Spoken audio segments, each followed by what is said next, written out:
No. Yeah. So, all right, Mark, let me ask you a question.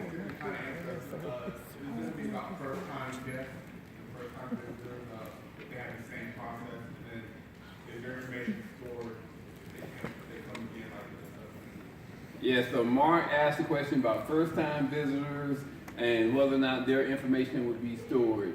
The answer is yes, their information will be stored, so that if they ever come back, then they don't have to register once.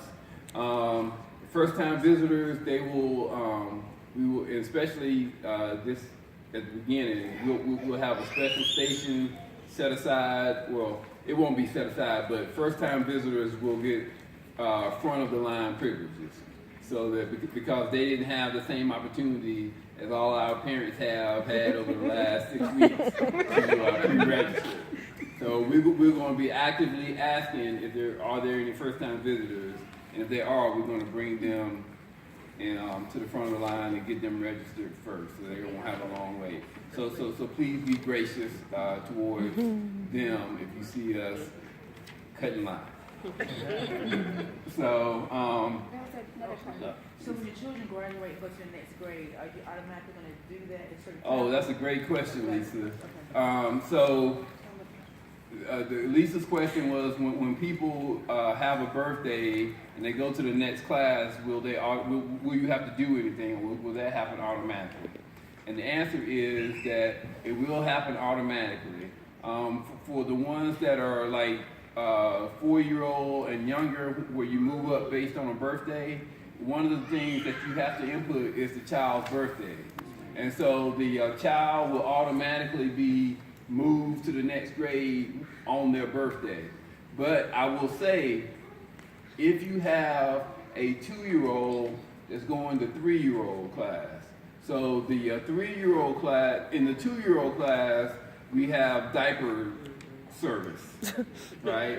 In the 3-year-old class, there's no diaper service. So if your child turns 3 and your child is not potty trained, then we ask that you keep them in the 2-year-old class until they get potty trained.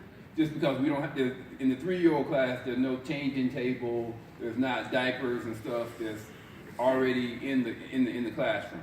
So we ask that you just keep them in the 2-year-old class until they get to be potty trained.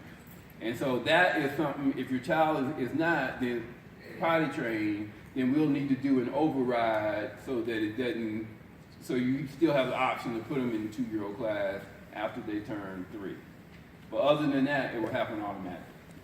Also, if there's any reason why you want your child to be in a different class than what it would automatically assign them to, then we can also make that adjustment for you. When you're doing this pre-registration process, perhaps you have an 11-year-old and they're not in 5th grade, they're in 4th grade, and so you want to make sure that that's what your selection should be when you pre-register, is that they're in 4th grade or in 3rd grade, whatever grade they're in. Go ahead and make that indication. If for any reason, when we do move up in the summertime, that you want your child to remain in their existing class, you can let us know that, and we'll be happy to make that change for you as well. So if you have an infant and you don't want them to go to the 1-year-old room, this is very common, until they're walking, because those walkers they're busy, then we can do the same thing for them as well.